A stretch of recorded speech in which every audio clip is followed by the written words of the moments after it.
14 సంవత్సరాల పాప.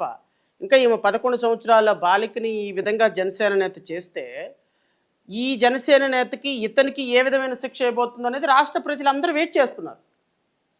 ఎందుకంటే మన చెగోవీరా చెప్పినట్టుగా తలకి గుడ్డ కట్టుకొని, రెడ్ గుడ్డ కట్టుకొని కార్మికులకి, కర్షకులకి వీళ్ళకి సహకారం చేయండి, ప్రజల కోసం, కార్మికుల కోసం ఆ తలగుడ్డని ఇండికేషన్ చేస్తారు. బట్ మరి ఈ తలగుడ్డ కట్టుకున్న ఈ విధమైనటువంటి కార్యక్రమాలు, జనసేన కార్యక్రమాలు, జనసేన కార్యకర్తలు ఈ విధంగా చేస్తున్న పరిస్థితుల్లో మొన్నటి చూస్తే శ్రీకాళహస్తిలో ఆ లేడీ, ఈరోజు చూస్తేనేమో ఇది. సో ఇప్పుడు ఈ 2 అంశాల పట్ల మరి గౌరవ హోమ్ మినిస్టర్ గారు ఎలా స్పందిస్తారో నాకైతే తెలియదు.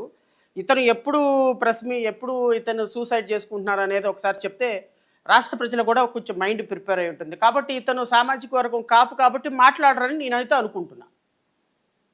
ఎందుకంటే ఇతని సామాజిక వర్గం అది, పవన్ కళ్యాణ్ గారి సామాజిక వర్గం. ఇతని మీద ఏమన్నా ఈగవాలితే పవన్ కళ్యాణ్ తోలు ఒలిచేస్తాడన్న సంగతి మీకు తెలుసు.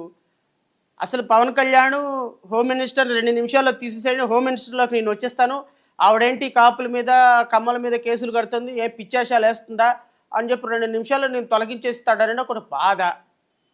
ఎందుకు వచ్చిన తలకాయ నొప్పి? తేలుగుట్టిన దొంగలాగా కామ్గా కూర్చుంటే సరిపోద్ది. మన ప్రతాపం ఎవరి మీద చూపిస్తామంటే ఎస్సీ ఎస్టీల మీద చూపిద్దాం. మన ప్రతాపం ఎవరి మీద చూపిద్దామంటే ముసలాళ్ళ మీద చూపిద్దాం. మన ప్రతాపం ఎవరి మీద చూపిద్దామంటే బలహీనుల మీద చూపిద్దాం. హోమ్ మినిస్టర్ గారి ప్రతాపం అంతా ఎవరి మీద అంటే బలహీనుల మీద. పాపం వాళ్ళు అక్కడ తెనాల్లో ఏదో ఒక ఎలిగేషన్ ఉంది కదా, కేసు కట్టారు కదా, గంజాయి అమ్ముతున్నారనో తాగుతున్నారనో. వాళ్ళని మాత్రం రోడ్డు మీద పడిసి అరికాళ్ళ కోటింగ్ ఇచ్చేసేసి మామూలుగా అంటే విక్రమార్కుడు కోటింగ్ అనమాట. ఇంకెక్కడ ఆ కోటింగ్ కనిపించదు. ఎవరైనా విలేకరులు అడిగితే ఏంటండి గంజాయి అమ్ముతున్న వాళ్ళని రోడ్డు మీద పడేసి కొట్టేస్తే తప్పేముంది ఏంటండి, ఒక పాపని రేప్ చేశాడని ఎలిగేషన్ ఉన్నవాడిని చంపేస్తే తప్పేముంది అని మాట్లాడేటువంటి హోమ్ మినిస్టర్ గారు. మరి ఈ జనసేన నేత ఈరోజు 11 సంవత్సరాల అమ్మాయిని పలుమార్లు అఘాయిత్యం చేశాడని చెప్తున్నారు. మరి వీళ్ళ మీద ఏమన్నా యాక్షన్ ఉంటుందా? గప్చూప్ సంబార్బుడ్డైనా.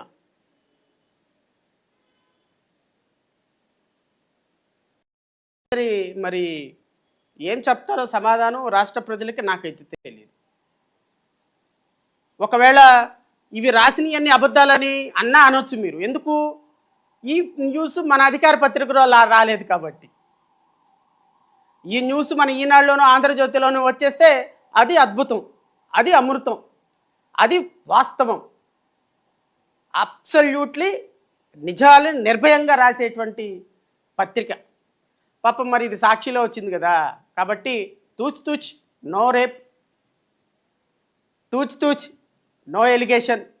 అతను జనసేన పార్టీ కానే కాదు. ఇప్పుడు ఇంకోటి ఒక వీడియో వస్తుంది, ఇతను ఎప్పుడో వైఎస్ఆర్సీపీ జెండా పట్టుకున్నట్టో లేకపోతే ఇంకొక పార్టీ జెండా పట్టుకున్నట్టు వచ్చేస్తుంది. సో వీళ్ళందరూ ఆ పార్టీ వాళ్ళే అని చెప్పేసి ఒక ముసుగు. సో ఈ ముసుగు తీసేయటానికి ఈ వార్త బహుశా మీ పత్రికల్లో రాలేదనుకుంటా. ఎందుకంటే రావు మన పత్రికల్లో, మన అధికారిక మీడియాలో రావు. ఎందుకు రావు అధికారిక మీడియాలో అంటే ఈ వార్తలు కూటమికి వ్యతిరేకం కాబట్టి ప్రజా సంక్షేమ కార్యక్రమాలకి ఇవి వ్యతిరేకం. ఎవరైనా అమ్మాయిని రేప్ చేసిన వాళ్ళు వేరే పార్టీ వాళ్ళు అయితే బ్యానర్ హెడ్డింగ్కి వస్తుంది, ఎవరన్నా చంపేసిన వాళ్ళు వేరే పార్టీ వాళ్ళు అయితే బ్యానర్ హెడ్డింగ్కి వస్తుంది.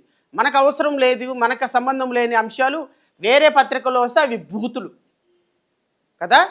సో కాబట్టి బహుశా ఇది ఈనాడు పేపర్లో రాలేదు కాబట్టి, ఆంధ్రజ్యోతి పేపర్లో కవర్ అవ్వలేదు కాబట్టి, ఆంధ్రజ్యోతి టీవీ డిబేట్లో రాలేదు కాబట్టి బహుశా ఇవి అవాస్తవాలు అనేటువంటి ఇంప్రెషన్లో ఉన్నారేమో, నాకైతే తెలీదు.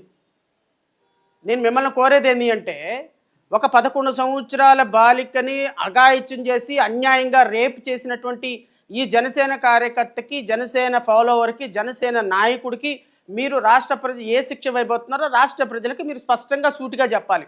లేదు అంటే మీరు జనసేన పార్టీ ఏదైతే నిజంగా పవన్ కళ్యాణ్ చెప్పినట్టు మీరు శాతకాని చావలేని హోమ్ మినిస్టర్ అని బిరుదుని కన్ఫర్మ్ చేయాల్సి వస్తుంది. మళ్ళీ పైగా బాలికల్లో ఆత్మస్థైర్యం నింపేందుకు రాణి లక్ష్మీబాయి ఆత్మరక్షణ కార్యక్రమం అంట.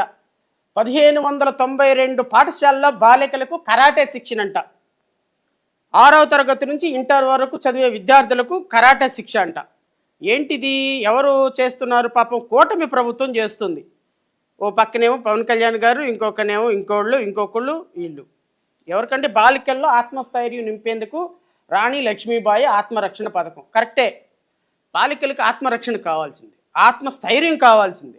ఎందుకు? రేపు పెళ్ళై పెద్దయిన తర్వాత ఒక భర్త అన్యాయంగా వదిలేసిన ఆత్మస్థైర్యం కావాలి వాళ్ళకి. తెలియకపోయినా ఆత్మస్థైర్యం కావాలి మనకి. భర్త అన్యాయంగా వదిలేసి వేరే పెళ్లి చేసుకున్నా కూడా ఆత్మస్థైర్యం కావాలి మనకి. భర్త మనతో కాపురం చేస్తున్నా కూడా వేరే వాళ్ళతో పిల్లని కన్నా ఆత్మస్థైర్యం కావాలి మనకి. అందుకోసమని ఈ ఆత్మస్థైర్యం రాణి లక్ష్మీబాయి ఆత్మ పరిరక్షణ పథకం. కరెక్ట్ పథకం పెట్టారు మీరు. ఎందుకు?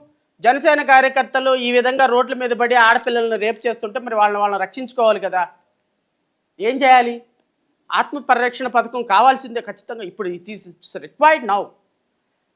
అంటే నేను ఎందుకు ఈ మాటలన్నీ మాట్లాడాల్సి వస్తుంది అంటే, నేను వస్తా వన్ బై వన్ వస్తాను నేను.